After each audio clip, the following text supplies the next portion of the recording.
지금은 채용 시장이 엄청 많이 바뀌었고 앞으로도 그런 식으로 흘러가지는 않을 거예요.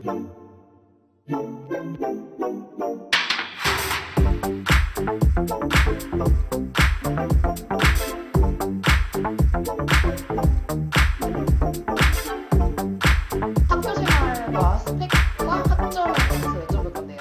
저에게는 어떤 스펙이 필요한가요? 예전에도 답변했던 영상 보면 본인이 지금 뭘 하려고 하는 거고 뭐가 하고 싶고 그 다음에 어떤 상태인지를 얘기해야 뭘 답을 할 수 있다고 찍었던 것 같아요. 그죠? 되게 많이 물어보는 질문 중에 하나예요, 실제로. 전 뭐부터 해야 될까요? 제일 많이 얘기하는 게 뭐 토익부터 해야 되냐, 뭐 컴활 자격증부터 따야 되냐 이런 거 물어보는데 영어를 잘하는 것도 좋고 OA를 잘 쓰는 것도 좋은데 중점, 그러니까 1번이 뭐냐라는 부분인 거잖아요. 그러니까 스펙이 필요하다는 얘기는 그냥 예전에 우리가 공채를 중점적으로 하던 시장에서 한 15년 전쯤에는 그게 그 말이 있었어요. 그러니까 뭘부터 해야 되는지가 다 나와 있고 대외 활동 몇 개, 토익 점수 얼마, 학점은 얼마를 채우고 뭐 이런 것들이 다 정해져 있었던 때가 있고 그 각각이 다 점수로 환산이 될 때가 있었는데 지금은 채용 시장이 엄청 많이 바뀌었고 앞으로도 그런 식으로 흘러가지는 않을 거예요. 그러니까 뭔가 정량적으로 평가되는 지표들이 취업 자체를 좌우하기가 되게 어려워졌다? 근데 오히려 어떻게 생각하면 더 어려워진 걸 수도 있고 어떻게 생각하면 기회 요인이 더 많아진 걸 수도 있어요. 그러니까 결국에는 수시 채용을 한다는 건 특정한 포지션에 사람을 뽑는 거기 때문에 이 사람이 해야 될 역할과 업무가 굉장히 명확한 상태로 뽑는 거고 전임자가 했던 업무를 인수인계 받아서 해야 된다는 얘기거든요. 요즘 뭐 외국계나 뭐 해외 취업이나 심지어 국내 기업들도 대부분 수시 채용을 더 많이 하고 있기 때문에 수시 채용 포지션의 특성상 그런 특성을 가지고 있다는 거를 이해해야 되고 그렇기 때문에 내가 직관적으로 이 업무를 잘할 수 있는 어떤 요소들을 보여주는 거. 그러니까 그게 스펙이라고 얘기하면 스펙 아니냐라고 할 수 있죠. 근데 그런 스펙하고 내가 아까 얘기했던 정량적인 스펙하고는 약간 느낌이 좀 다르다고 보는 거예요. 그냥 일반 대외 활동을 많이 하는 거 막 국토대장정 옛날에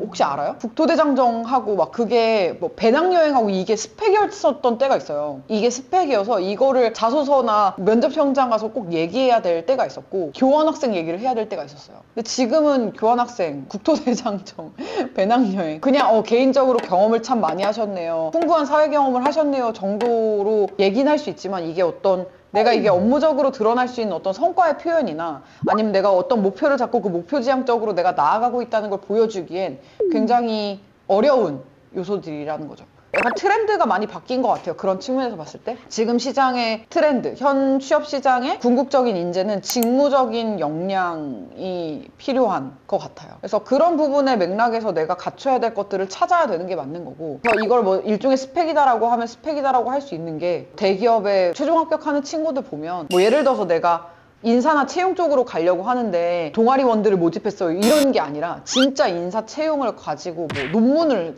게재했다든지 아니면 그런 칼럼을 썼다든지 아니면 실제 채용 경험을 해봤다든지 아르바이트에서도 그런 걸 할 수 있으니까 그런 걸 했다든지 뭐 이런 류의 완전히 핏한 이력이 뭐 10개가 넘어가는 친구들이 있어요. 그런 것들을 생각해봤을 때 너도 10개 이상 채워 이런 얘기를 하려고 하는 게 아니라 어쨌든 같은 시장에서 경쟁을 하는 사람들이 점점 더 그렇게 되고 있다는 건 내가 그만큼의 역량을 갖추지 못하면 사실 기업에서 평가가 어쨌든 절하될 수밖에 없는 부분이 있다는 거죠. 제 답변도 아마 옛날에 찍은 영상하고 그런 부분에서 많이 다를 것 같아요. 영어 점수가 몇 점이야, 학점이 몇 점이야 보다 훨씬 더 중요한 부분들이 영향을 미치고 있는 건 맞으니까. 원하는 직업이나 직무랑 관련 없는 자격증도 도움이 될까요? 그러니까 OA 스킬이나 영어 시험 성적이 그거잖아요. 직접적으로 연관은 없는데 필요는 한? 필요가 없어요. 안 따도 돼요. 이런 얘기를 한다라기보다 우선순위가 조금 다르다. 영어를 잘하는 친구들이 합격이 다 될 것 같으면 미국에 10년 살다 온 친구들은 다 합격이 너무 잘 돼서 모든 회사를 다 갈 수 있어야 되는데 또 그렇지도 않거든요. 오히려 유학생 친구들은